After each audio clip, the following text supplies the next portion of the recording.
in Kathmandu, don't you? Yeah, I'm still in Kathmandu. It's a bit early there. Yeah, but I start at 9 a.m. Manila time. So particularly in winter time, it's still dark at that time. That's right. But now it's okay. Yeah, I can see your background is quite bright. Marito, very good to see you. Your background is very. What time is it over there? It's 9 o'clock at night.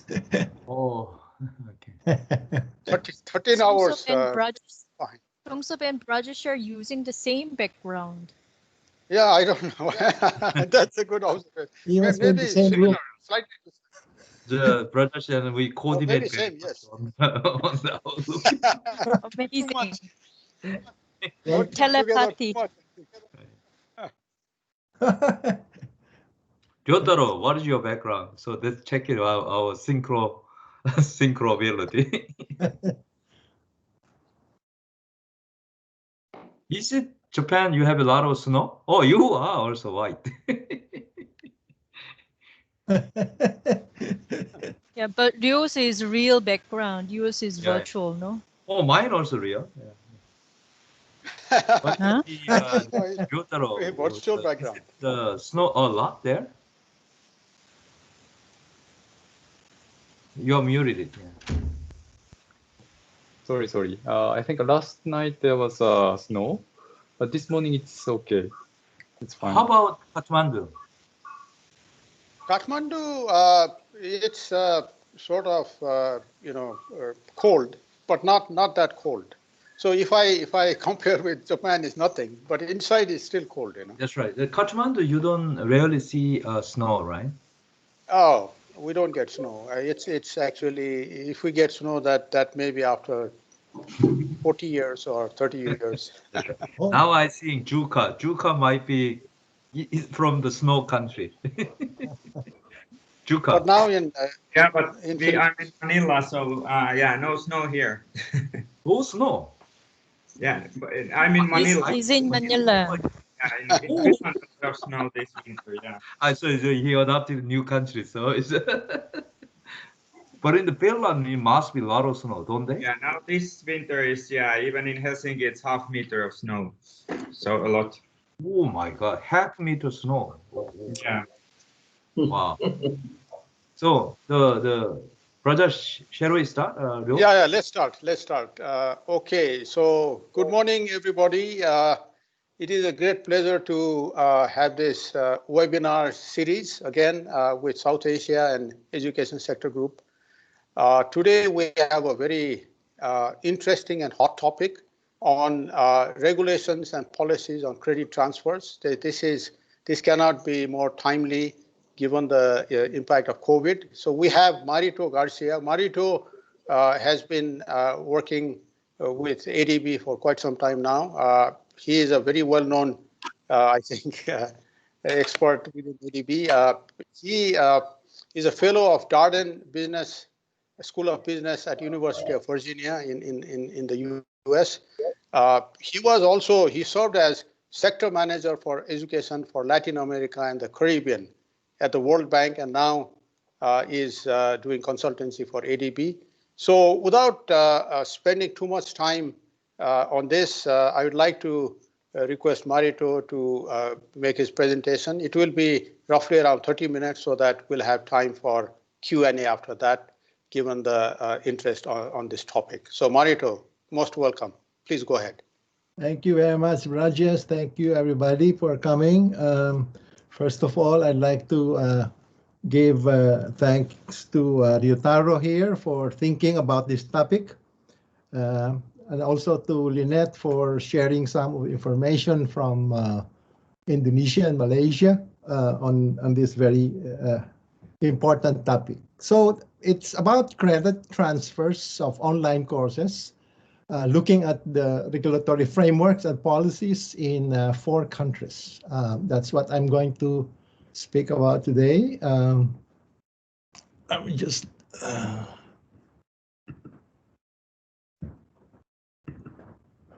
So first of all, we have to, understand what's a credit transfer. So a credit transfer is basically if you are in one university and you are given the opportunity to get and study courses from other universities in the world or within your country. In the case of this lady, Charmaine, who was studying business administration in the university, could get, as a business administration student, get introduction to finance from University of Michigan there. Could get also economic subjects from UC Irvine in California, or from Pennsylvania, Introduction to Accounting, or from Wharton School in Pennsylvania, Introduction to Marketing.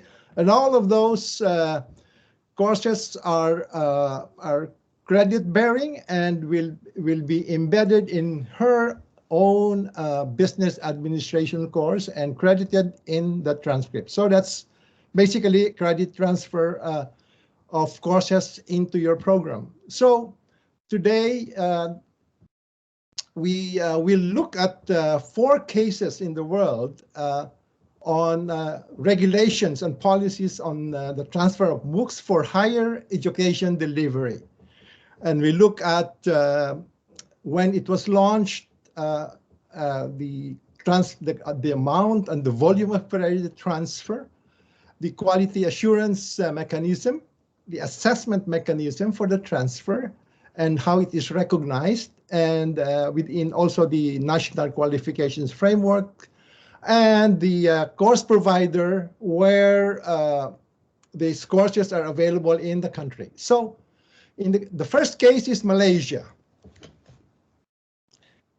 Malaysia, in fact, is the very first country to launch, to enable regulations and policy for MOOC transfers, for transfers of online courses. It was embedded in its Malaysian education blueprints, and its goals are, according to that globalized online learning program, is to enhance the quality of education, to lower the cost of education, to show Malaysia's global competitiveness in this area and foster lifelong learning. The main features. So up to 30% of all credit courses in the study program can be obtained from online courses. That means to say that roughly 30% of outside courses from outside the university can be credited into your own program. And the source of MOOCs in Malaysia they have set up a Malaysian MOOCs platform. What 30% credit transfer means is, for example, in a doctoral degree that requires 80 credits, 24 or 30%, 24 credits or 30% can be obtained from online courses. Now, in the qualifications framework level number 6, which is bachelor's degree, 120 credit units is required in that system, and 36 credit units can be obtained from credit transfer from universities within Malaysia or from outside. So in terms of regulations, the Malaysian Qualifications Agency has been running this program, and they have provided guidelines for the credit transfer and issued in 2016. And the guidelines are written here, very detailed, very sophisticated for an early pioneer in this area. As you see, there are criteria for awarding the credit, the requirements, and the verification of how the credit will be awarded, and the role of the various actors like the Malaysian Qualifications Agency, those in the university, the professional bodies, and others. So the system in Malaysia is quite sophisticated and very robust. As you will see here, before you can be awarded a credit for the online course that you took, you have to go through a series of hoops. Basically, whether the course that you took could be verified, or those which are not verified, and there are processes that you follow in order for you to get the award. So this is embedded in the MQA, Malaysian Qualification Agency's guidelines, which is very detailed. And for those of you who wants to use it in your country, I will send a link to this in the paper or in the PowerPoint later. So in Indonesia, they started in 2018 and they updated the policy in 2020. And the goals are a little different from Malaysia. They want to prepare the Indonesians for the fourth industrial revolution, meaning to say they want to obtain some online courses which are from international sources. They want to increase aggressively from 34% to 50% tertiary enrollment. And also they want to solve the problem of shortage in qualified faculty amongst the 8 million, or 4,000 universities in Indonesia, and also for the skilling. So they set up a regulation first in 2018 and revised recently in January by the new Ministry of Education and Culture. And the main features, a little more aggressive than Malaysia. They want to say up to 40% of all courses within a study program can be obtained from online. And the sources will be the Indonesian Cyber Education Institute, ICE Institute, which is a marketplace for Indonesian and international MOOCs. So this was established early this year, and this is still under enhancement, under development as we speak, with some assistance from the technical assistance from ADB. So the key provisions of the guidelines also are shown here, and we also have actually the detailed guidelines for those of you who wants to see. We will give you the link to that. Important things like standardization. They said that whatever the online course presented or taken by the student must be similar in terms of outcomes to face-to-face learning. And there are assessments which are possible through online exam or face-to-face, proctoring also, and issuance of transcript. So this is the ICE Institute, where the marketplace of online learning are deposited, basically. So universities from Indonesia apply to put their online courses into the ICE Institute, as well as international courses, Coursera, Udemy, edX, FutureLearn. They can apply to put their online courses into the marketplace. So this is like a mall, a shopping mall, where the tenants are online providers from within the universe, from within the country and from outside the country. And this is also where the students secure and register obtain their courses that are credit bearing. Now, a little different in Indonesia is that it will implement a methodology of digital credentialing, which means it's not a paper diploma or transcript. It is in digital, and it will be embedded and supported by blockchain, and all of the credentials of the students will be secured in a digital wallet, which means to say that, as you see, when you get courses from your own university and from outside, you have to stack it in one form. And in the case of Indonesia, they want to stack it in a digital wallet. And that can be shown to employers. It's like your driver's license, your abilities, your digital skills. And so this is just a visual of what the digital wallet is. The issuer there will be the universities, and the credentials will be enabled by a blockchain. And this is also under development right now with support from the ADB. So in India, the enabling regulation was issued actually by the Universities Grant Commission in 2016, but updated in 2020. And the goals are to enable higher education institutions to run online programs, increase the gross enrollment ratio, improve the access, especially for the rural areas, for the rural universities outside the main cities, and provide lifelong learning opportunities.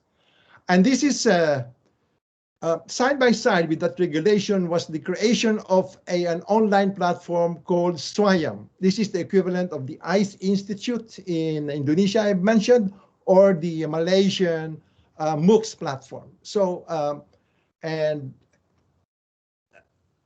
this was created about in 2016 with support from the Ministry of Human Development.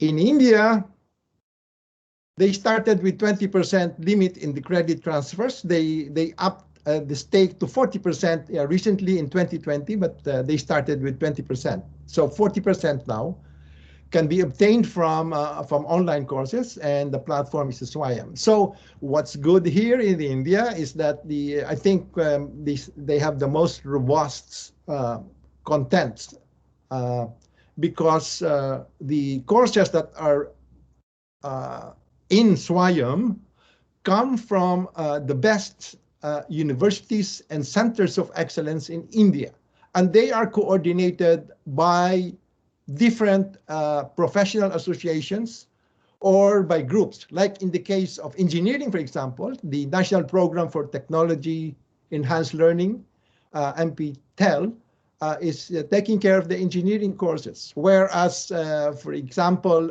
in terms of management, it is the Indian Institute of Management in Bangalore that's coordinating that, and there are principal investigators that creates the courses, the online courses, which are now in Swayam. So like the other countries, there are key provisions and guidelines, and also this is also available. The link for this is also available. There are differences in the way that the guidelines are given to the students. In the case of India's Swayam, at the beginning of the year, the coordinators of all those 9 different providers will issue an announcement that, hey, at the beginning of we have courses available. In 4 weeks, the universities decide on which courses to use, and then there's an evaluation, and there is a uptake from the students, from the universities, and so also in terms of assessments, they use also some proctoring available. It's also possible in person or also in terms of online assessments, and certificates are given. And so Swayam has been the most successful, by the way. They have now 16 million in 2020 enrollment. That's pretty huge. The other countries have not yet really caught up yet. 2,000 courses and 203 institutes. Europe. Now, Europe has a little bit of experience in credit transfers. They launched what they call the ECTS, the European Credit Transfer and Accumulation System, which is a system where it allows credits taken at one higher education institution in the 27 members of the European Union to be counted towards qualifications for another, university. And it represents learning based on defined learning outcomes associated with the workload. Yeah, underline here the workload. They're very specific into what that really means. So the sources of MOOCs in the country, in Europe, are the platforms that you see around. Future Learn from UK, FUN from France, Myriada X Spain, EduOpen in Italy, and then also the European Association of Distance Teaching Universities. That's a huge group. And so this is the European Consortium. So I mentioned about what is the specific standard used in ECTS as a unit. So one unit in ECTS is equivalent to 25 to 30 hours of workload. And the volume of learning is based on defined learning outcomes. And so in most European countries, 60 credit is the norm for 1 year, and which translates to about 1,500 to 1,800, class hours or workload hours, class or, assignment hours. And like the other countries, there are guidelines for documenting credit, for checking the learning outcomes, and there are processes for awarding grades. I will also give you the link on this if you're interested. It's in the paper. Now, let's summarize then things we have learned. Things we have learned from all of those 4 countries. So year launched, in the case of the European Union, the ECTS, which is the credit transfer system, was actually begun in 1989, but it's only recently that they have started using online transfers in 2018. So the rest, as you see there, is a very recent phenomenon. Malaysia 2016. Now, the comparison of credit transfers really varies by country in Europe, but in Asia, Indonesia and India, more or less the same. Malaysia is lower. And it shows probably, in my mind, the aggressiveness of countries really to use online courses for either expanding their enrollment or for improving access to courses outside your university. This is particularly useful actually for universities that are located outside of the main capitals, outside of Jakarta, outside of Delhi or Bangalore, to rural universities, because the professors and the teaching staff in remote universities are really not there. How do you find an artificial intelligence expert in a rural area, in a rural university? So the equivalent of a course on artificial intelligence can be taken from online. Quality assurance. That's there are guidelines that I have mentioned, and this and country by country they are different, and for those of you who want to know how quality assurance is done and the best practices, I will send you the link to that.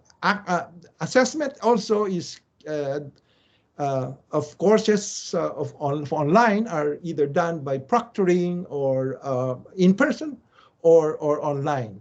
And in terms of academic recognition of the courses, you have it there. They are recognized by those different bodies. And what guides actually the recognition is the national qualifications frameworks. In the case of Indonesia, it's part of Indonesia and Malaysia actually. It's part of the ASEAN qualifications reference frameworks, but they have their own qualifications frameworks. Europe has its own qualifications frameworks. And at the bottom there is your different sets of providers and how they're organized to help the students in the country. Now, my review of the case examples have shown a few strengths from these countries in terms of how they deliver the program. What I see in India is a robust online course content production. They have done very well with appointing 9 coordinators from the different professional bodies, professional bodies in engineering, in management, or in teachers' professional development, and others. In Malaysia, what I see as their strength is the very precise rules and guidelines for award of credit. It's not the roadmap towards the award is very well laid out. It's the no yes criteria is applied in this, and the filtering is applied. In Indonesia, the strength is in its marketplace for online courses, because the students are encouraged or are required to have to get their credentials through a digital credentialing system enabled by blockchain. And in Europe, like in Malaysia, there are precise standards of what a credit is in terms of volume. I mentioned to you about 1 credit in Europe is equivalent to 25 hours. And then it is equivalent and it is precise with respect to the content and the learning objectives. So what we then present to policymakers in terms of this enabling regulations, the examples I've mentioned are examples that we can emulate moving forward in our client countries. And I think that the examples that we have are very well lays out the procedures and the steps towards doing it.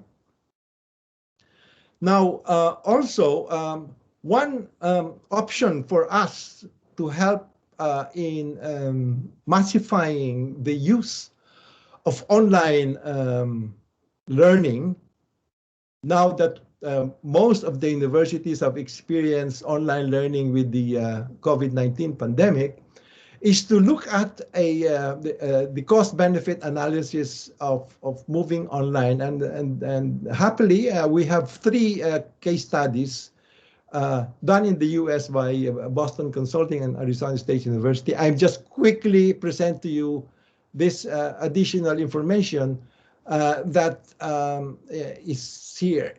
On average, moving online from face-to-face, looking at 2, 4, 5 universities and colleges in the US have shown that on average, there's an increase in enrollment possibility.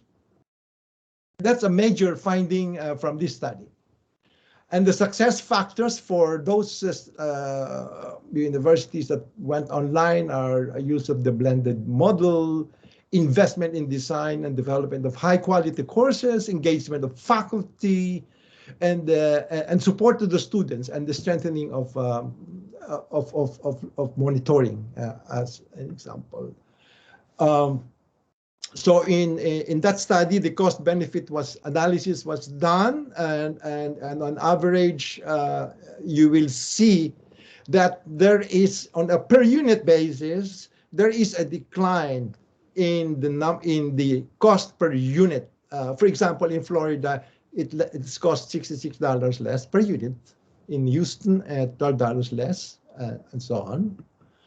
This is the case of Arizona State University. In the case of increase they have a 79% increase in enrollment, which is dramatic, basically.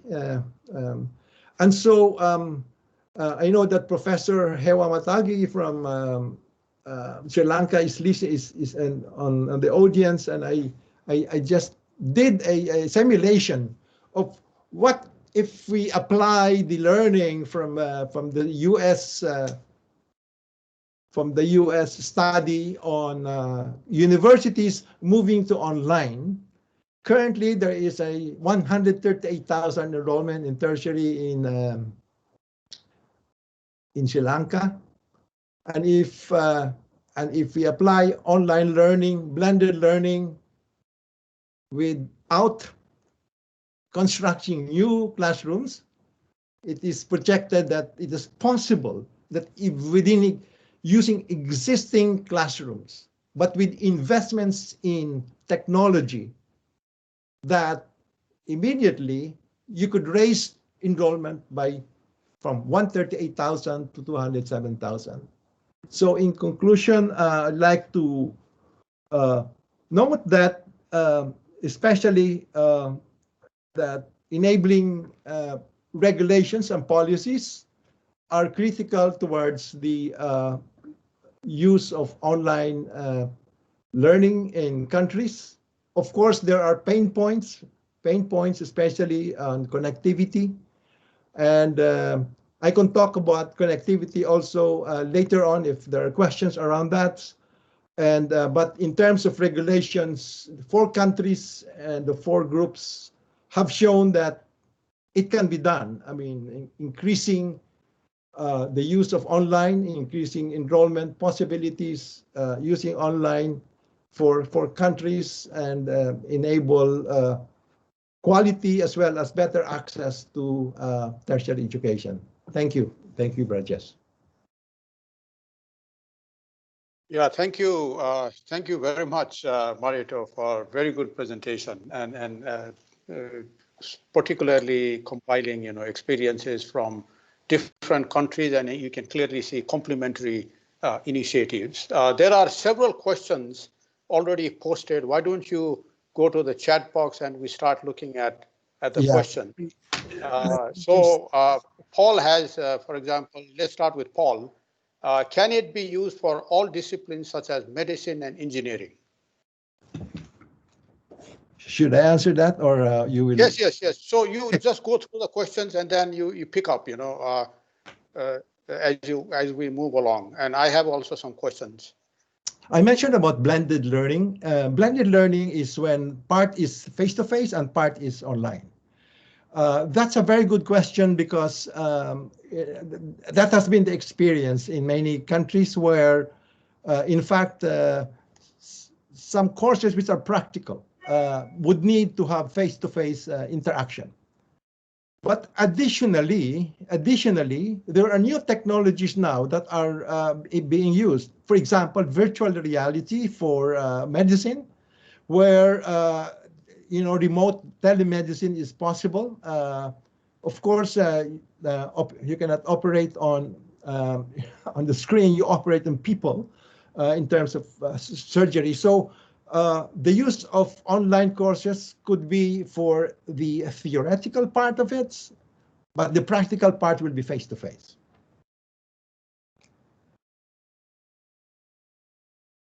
Yes, Brajesh. Yeah, so let's move on to another question about credit transfer, because in university system we have seen students moving from one university to another. So how do you see that happening? So are universities beginning to accept that? I'm sure this is probably at initial stage, but still, how is that working? Yes, the example I had in 4 countries, it's operational. It's operating right now in a big way. In India, for example, the enrollment here is so big that there's acceptance for it, and there's an enabling regulation towards the use of online for credit, for transferring credit. In some countries like Indonesia, in other countries, in Indonesia in particular, the availability of bahasa, language courses are important because English, there's a difficulty with English in Indonesia, so they cannot simply use, offhand international courses like from Coursera or edX or FutureLearn. But nevertheless, the program in Indonesia intends to produce online courses in the local language, and there is a encouragement from the program for professors to build and construct and develop online courses, MOOCs, basically, for teaching. And in fact, Indonesia is one among those countries which has a very long tradition of building online courses. Locally, in fact, there is, if you recall, Brajes Lucy Panjaitan built the Indonesia X program. She presented during the ADB Skills Forum about 3 years ago. So that platform has 600,000 users today, and more than 380 courses are there.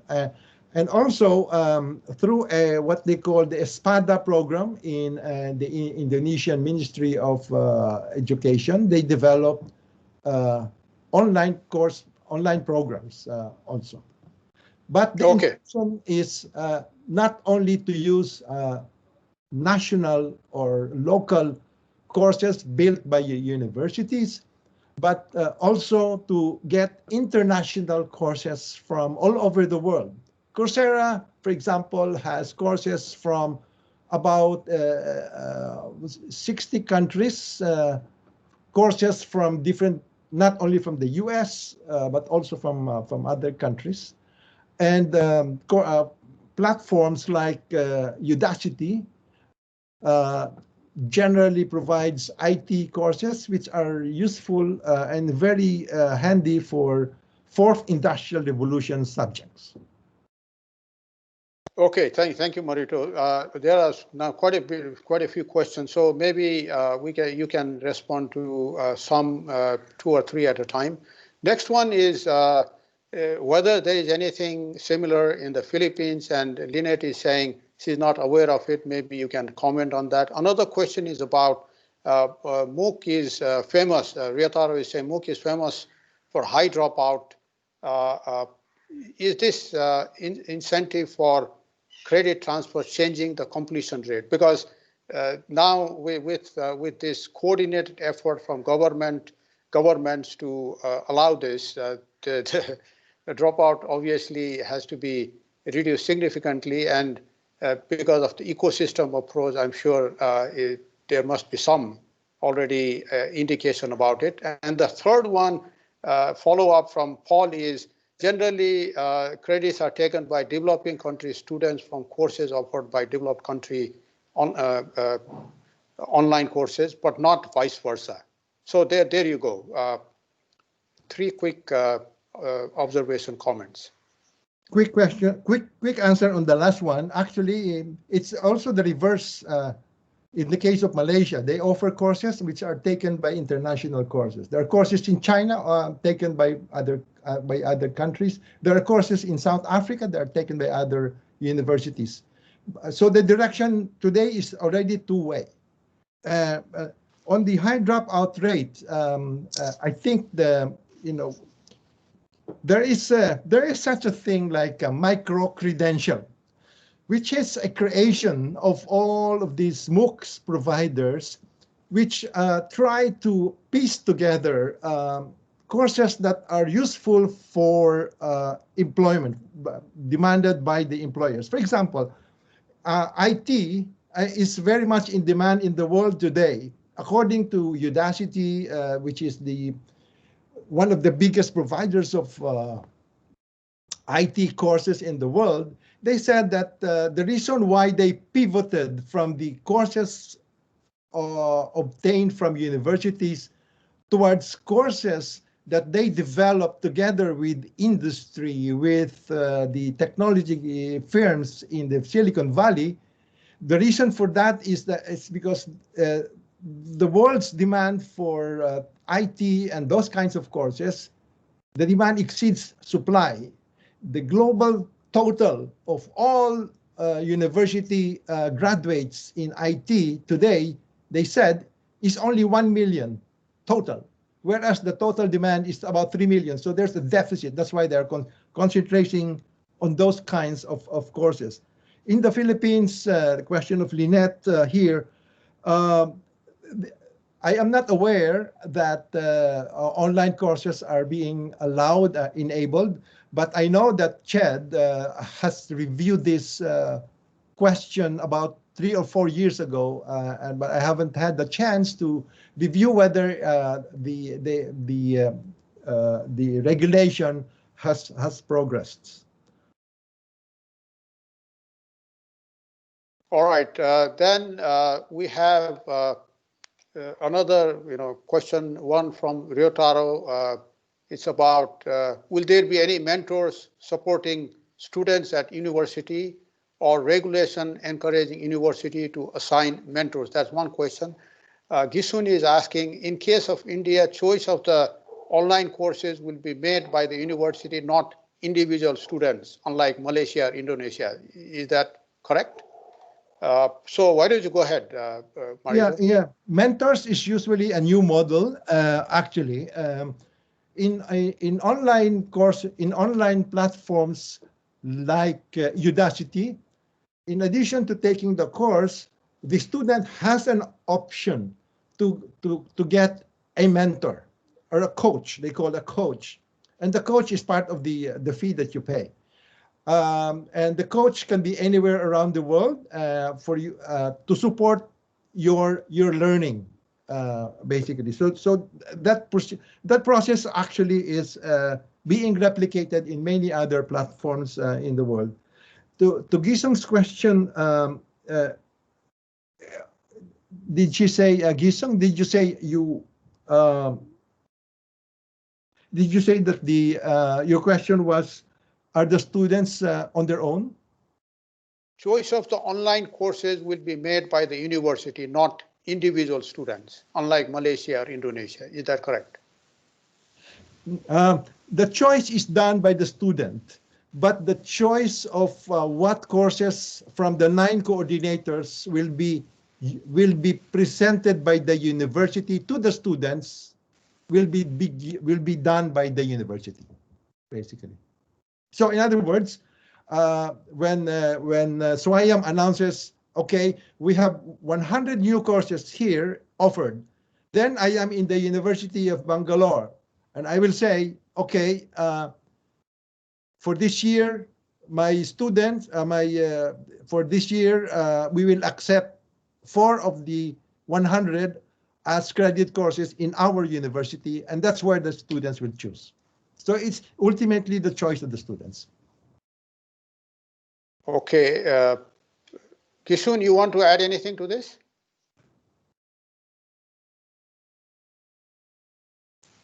No, that's clear. I was thinking like if Indian model is actually kind of the universities, for example, in universities in rural area, kind of like regarding these online courses offered by the Center of Excellence is actually supplementing or strengthening their own education content, then like a kind of guiding their students for example, for the engineering students for the year 1, they have to get these credits from the those platform. Then it's a kind of they're curating their students' learning to opt some of the good materials out there rather than just leaving the students just selecting on their own. So I was thinking that can be a little bit better model in the sense, especially for the undergraduates, and then that can also be kind of used as a more mentoring model from the home university. they're kind of guiding the students to kind of curate like a kind of setting up their own learning materials, including the online courses, but with some guidance rather than just students are on their own to choose whatever they want. Oh, I see. I see. Okay. There, universities have the liberty to do what they want, but the examples I have seen there in India is that many universities, in fact, curate the offering from the 9 coordinating, suppliers of credit suppliers of courses in SWAYAM. The ultimately it's the university's responsibility to curate, because they are the ones who offer, and they are the ones who actually ultimately give the credit, the credential, to the student. And so the ability of the professor or the academic senate or the department to curate will really will help the students in finding the right courses for them that fits their study program.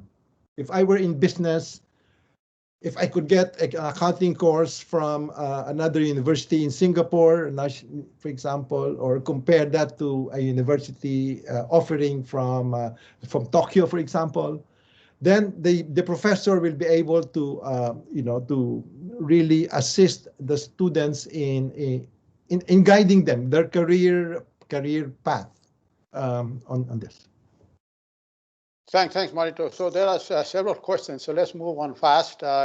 Paul is again reacting to the 5 US colleges. Is there an increase in completion as well? You mentioned the increase in enrollment, and then he's also saying Sri Lanka case estimate would have to take into account demand factors and also whether it leads to higher completion.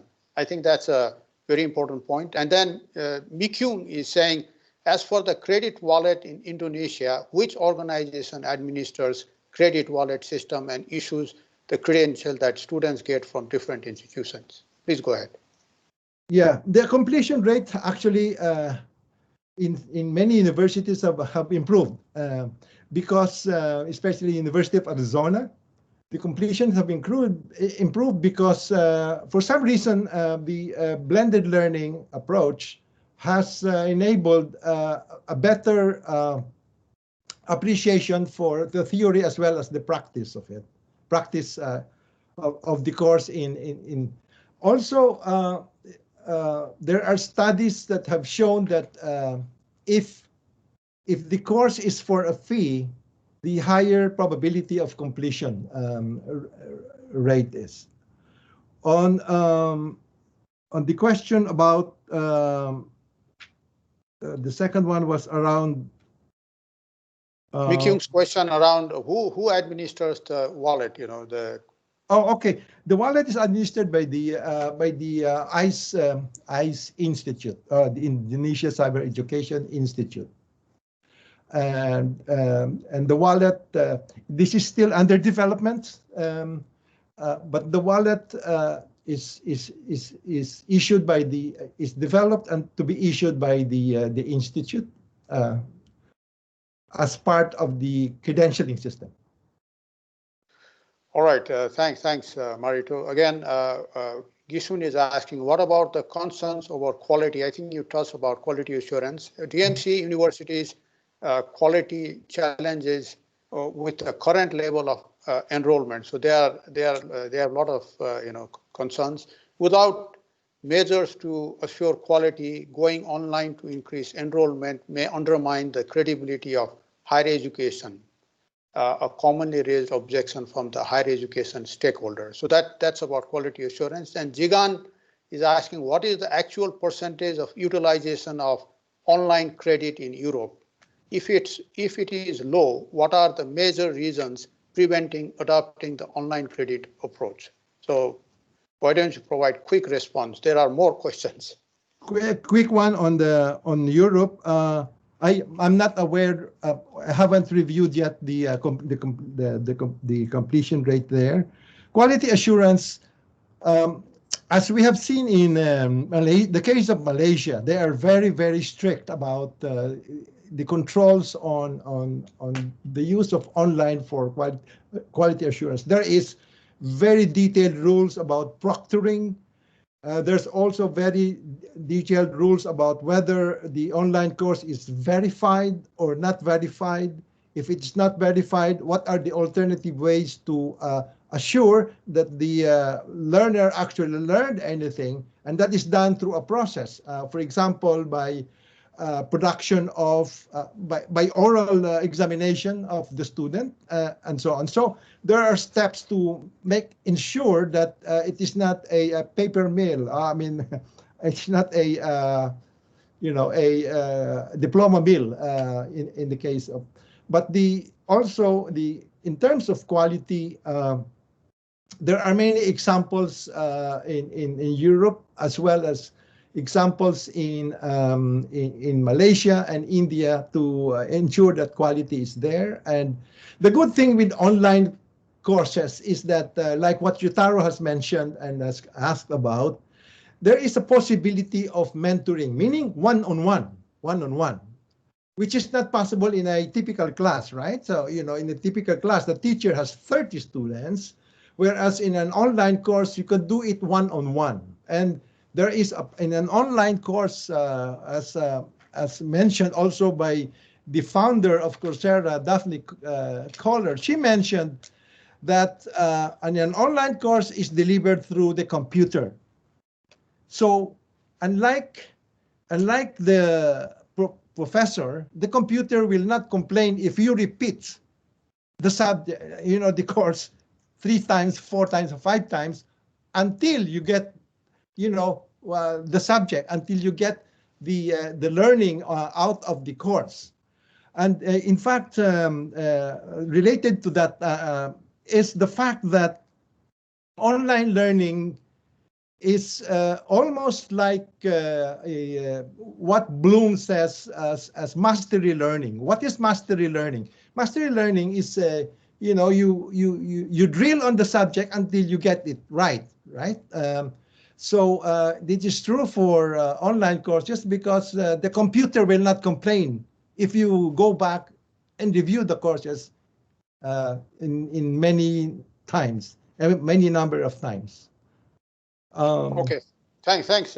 We have to move on fast. And I also want to give some time to Sungsup. He may want to share his thoughts. So the next observation question is looking forward to this discussion. KP is saying credits definition vary even from one institute to another in the same country. This is a big issue due to heterogeneous nature. Can we have a framework for mapping these credits? And then he continues, there are different types of credits, academic credits, enhancements credits, continuous professional development credits. How do we consider in the mapping? So that's one. Another query from Wesley is, do we have data on recognition issues for migrants in the country cases systems that you have looked at? For example, ensuring fair recognition for those individuals who do not have a national system behind them. Okay, on the question about from Professor Hewa, yes, there is a system of trying to determine the differences amongst credits. Remember, in the ECTS, the European Credit Transfer and Accumulation System, the definition of a credit has something to do with the number of hours, volume, and number 2, the learning objective of the course. So through that system, it could be standardized, right? So if I say I am giving you 1 credit, it's equivalent to 25 hours in Europe, 25 hours of work time to achieve a learning outcome. So that's the way the differences in credit could be harmonized in many ways. And so standardization is very important. For Wes's question about migrants. Yes, there is data here from a group that helped the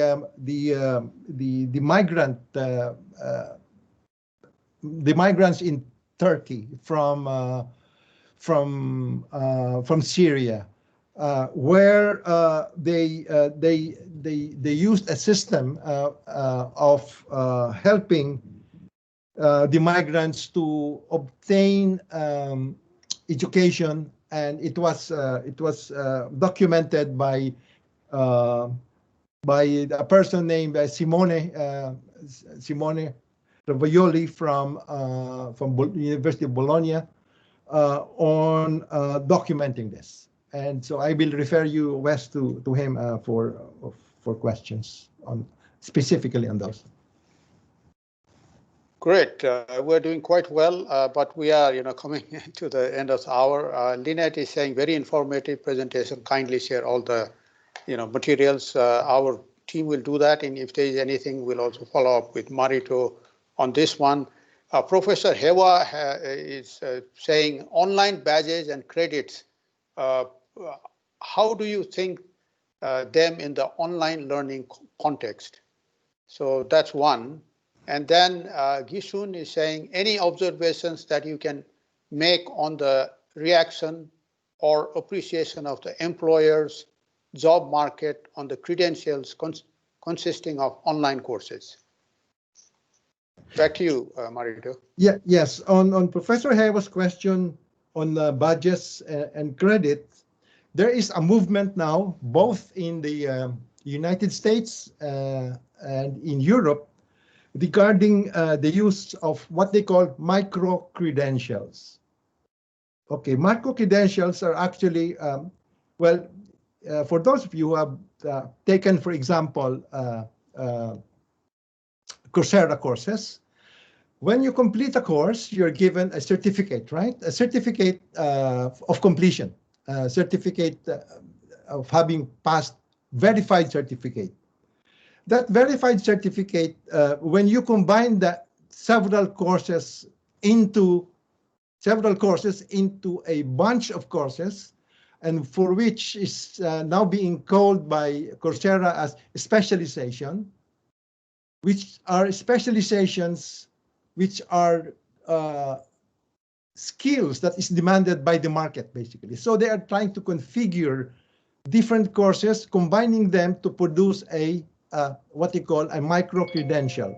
So it is called, the micro-credential in Coursera, for example, is called specialization.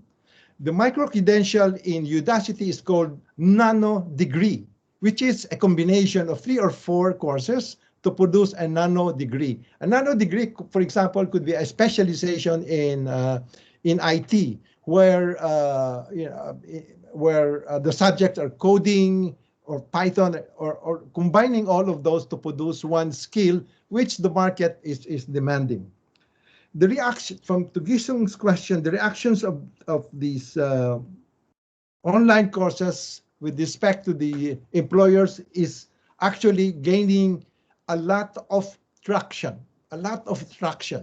Why? Because when one graduates from a university, what the employers receive is your transcript. It lays out your 10 courses, 20 courses that you took, just names.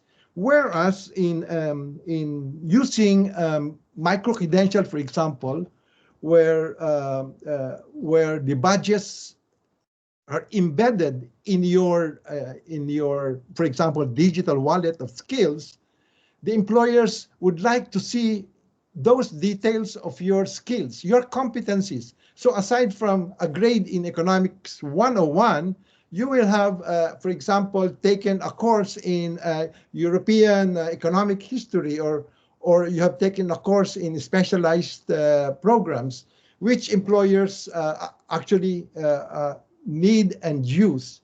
And the world has moved a little bit here. In fact, more in the US, because if you look at your LinkedIn profile, you will have badges there of where you came from, or what universities you graduated. But in addition to that, whenever, for example, Brajas finishes artificial intelligence course from a course in Stanford, that course, if you pass it, Brajas, will be embedded in your LinkedIn profile automatically because of the agreement between Coursera and LinkedIn to do that. So the badges are now becoming an important tool in hiring, because the hiring managers, the HR people, are already using artificial intelligence. They just look for the magic word in your CV to filter you for the next for your interview in the next step. So, in fact, these are becoming more important in Asia. In Singapore, I've seen this. In Europe, this is being used. In the US, is very, very, very common. Thank you very much. So we are now coming to almost to the end. What Lynette is saying is would be great to know, basically to have country experience, sharing country experience, which we will do, Lynette, in collaboration with our colleagues and experts we have. Ryotaro is asking me a question. It seems that Asian countries are keen to introduce this initiative. It could be regional initiative, and is there any role for ADB? I think absolutely, Ryotaro. In fact, we have a very important role to play. Oftentimes, we are sort of looking at country level, but when there is an aggregate sort of demand for common areas like this, I think we could even discuss with management to have facility to look particularly at these issues, because such a facility may encourage also DMCs to seek support accordingly. And if we want to do that, then we can have like what we call ecosystem approach, partners, good partners and experts, and also lessons learned and so on. So we take a more consistent and shared approach to support DMCs.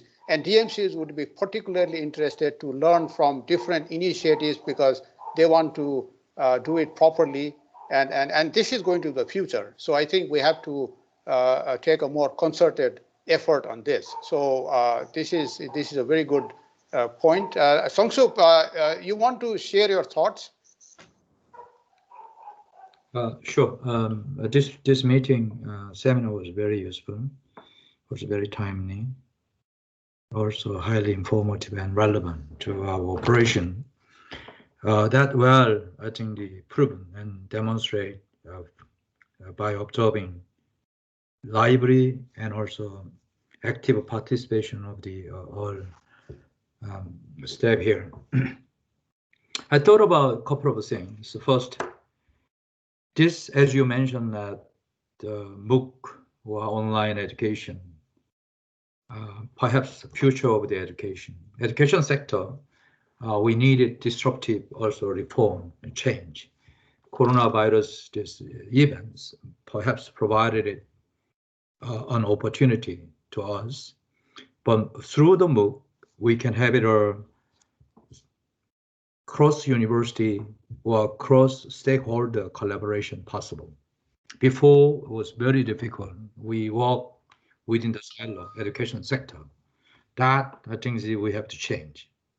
This MOOC also provided, this approach provided very good opportunity on the creating learning society, because this addressed the lifelong learning, that challenges also. Also, this will also provide more choices to students and also the universities, and also provided it ways for the university and student, they can keep updated latest from the Silicon Valley and other. One also area we need to do more is that understand what is the impact and outcomes of this online education, because I see a lot of comments coming related to this, whether this improved completion rate, what is the outcomes of this. For here, there are 3 approaches we can think about in the future while we discuss. We also discuss, some of them also raised.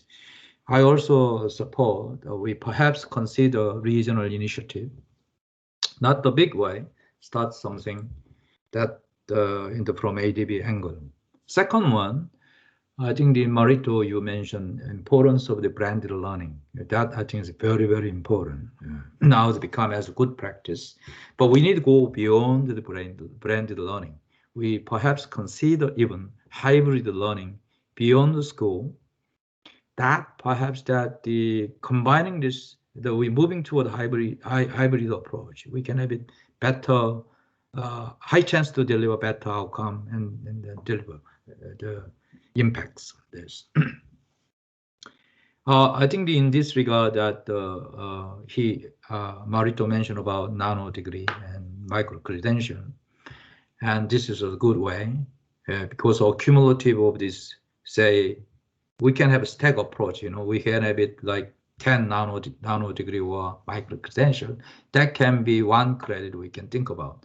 But that kind of more innovative thinking perhaps need to be infused in the discussion when we discuss this one, communicate with the government. With this, I think that this meeting was very good. I also recognize Lin and also Ryotaro did a lot of work with Marito. Appreciate that. Thanks also organizing this, Prajash. Also, particularly also thanks for the Marito coming late time from the Washington, D.C. Thank you. Thank you, Sung-Suk. Indeed, I think we had a very interactive session. As Bi-Kyung noted, there are so many questions. I think this is a good benchmark to set for 2021 in our webinars. Let's make it exciting. I also want to mention that Christian institution, as you know, Marito has projected that many four-year colleges will go bankrupt, and there is a move to competency-based approach, and this is why this discussion is so important moving forward. And we need to look at models like Minerva. We have learned quite a lot. Lambda, you have also mentioned in the past. So I think for Asia, this is going to be very important. Particularly, we're talking about using technology to scale quality and equity. So we see a lot of pieces now coming together, and let's build on this and try, as Lynette has suggested, to bring more cases and see how we can work with institutions like UNESCO.